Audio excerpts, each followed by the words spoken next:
धन्यवाद सभा संचालिका महोदय। आज मंच पर आसीन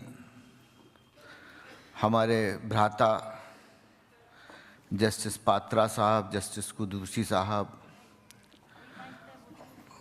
गुरुवर महादेव जी और जितने भी हमारे मंच पर आसीन हैं, सबको प्रणाम करता हूँ, सबको आदाब करता हूँ और सबको, हमारे जो बुज़ुर्ग हैं, सबको चरण स्पर्श करता हूँ। आज वास्तव में जब मुझे समाचार मिला कि ह्यूमन राइट्स का प्रोटेक्शन सेंटर द्वारा ऐसा एक अधिवेशन किया जा रहा है, तो सुनकर बड़ी खुशी हुई। मनुष्य जब बच्चे की तरह जन्म होता है तो वह स्वयं में न हिंदू होता है, न मुसलमान होता है, न ईसाई होता है। नवजात शिशु एक भगवान के रूप में आता है, उसे बाद में उसको एक रूप दिया जाता है कि वह हिंदू है, मुसलमान है, ईसाई है। मनुष्य का जन्म केवल एक भगवान के रूप में होता है। हम उसको चाहे जो कुछ माने, अगर उसको हम मानते हैं तो देवता के रूप में है, अगर उसको और रूप में माने तो भी वो छोटे से बच्चे से लेके मनुष्य जाति जब तक होता है तब तक अपने ही रूप में देवता का रूप होता है।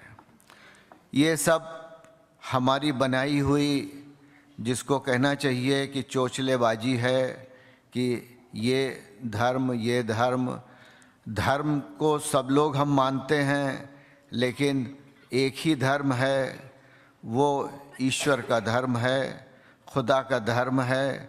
इसके अलावा कुछ भी नहीं है संसार में।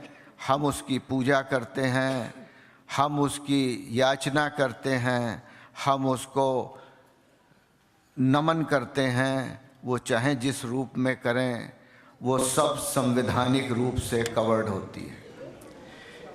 1993 में जब ह्यूमन राइट्स का जन्म हुआ,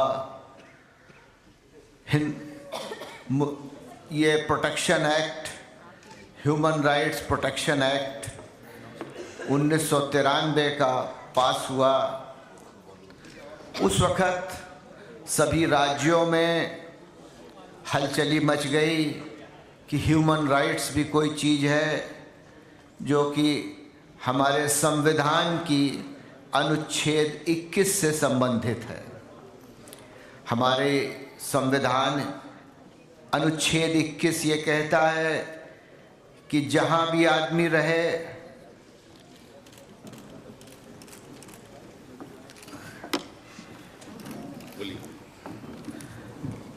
अनुच्छेद 21 के अनुसार मनुष्य की डिग्निटी सर्वोपरि है।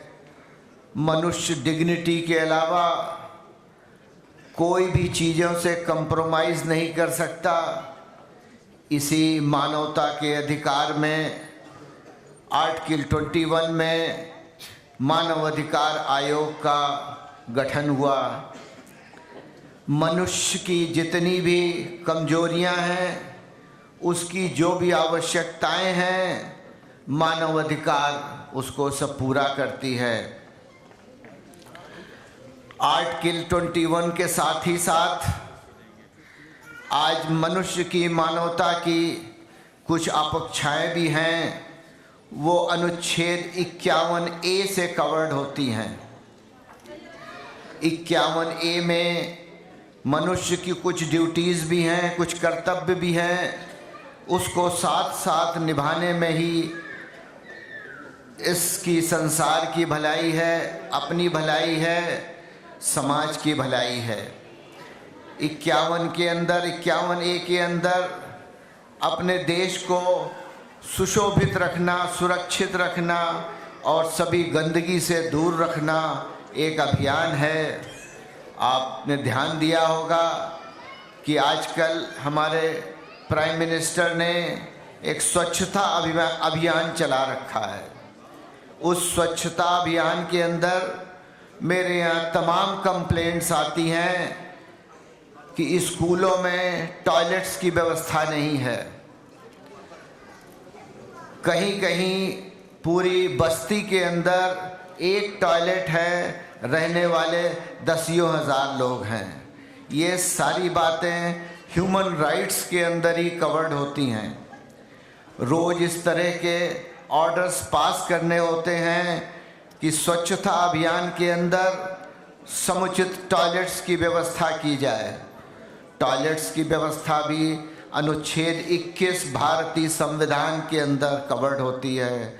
अगर 21 के अंदर स्वच्छ जीने का अधिकार है तो टॉयलेट्स की बच्चों को, गरीबों को, स्कूल के अभ्यर्थियों को, सभी को स्वच्छ टॉयलेट्स की आवश्यकता होती है।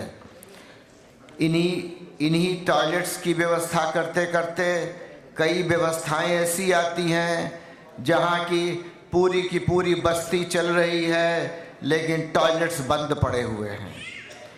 सरकार के टॉयलेट्स होते हैं, वो बंद रहते हैं और खुलते नहीं हैं। कई जगह ऐसा देखा गया है कि सरकारी टॉयलेट्स हैं, बंद पड़े हुए हैं।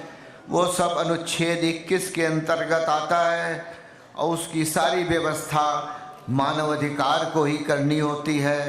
जहाँ जहाँ मानवाधिकार आयोग बना हुआ है, मेरी सभी से ये आशा है और सभी से अनुरोध है कि इस बारे में वो कार्य करें और जो भी संभव हो सके वो कुछ करते रहें। इसके साथ ही साथ मानवाधिकार के में ये भी समस्याएं आती हैं कि अस्पताल चल रहा है परंतु समुचित व्यवस्था नहीं है। एक व्यक्ति 92 साल का आता है, कोर्ट में अपीयर होता है और कहता है कि मेरी 92 साल की आवश्यकता है। अच्छा, 92 साल की आवश्यकता है और मुझे अस्पताल से सिर्फ इतनी ज़रूरतें हैं कि मुझे जब भी जाऊं तो व्हील चेयर का इंतज़ाम हो जाए। वो भी समुचित व्यवस्था करनी पड़ती है, वो भी मानवाधिकार के अंतर्गत आती है। मनुष्य का जीवन और मानवाधिकार दोनों बटा हुआ है। संसार की सेवा ही मानवाधिकार आयोग का कर्तव्य है। इन्हीं शब्दों के साथ सबको शुभकामनाएं देता हूं। धन्यवाद। Thank you very much honourable justice Rajesh Tandon ji.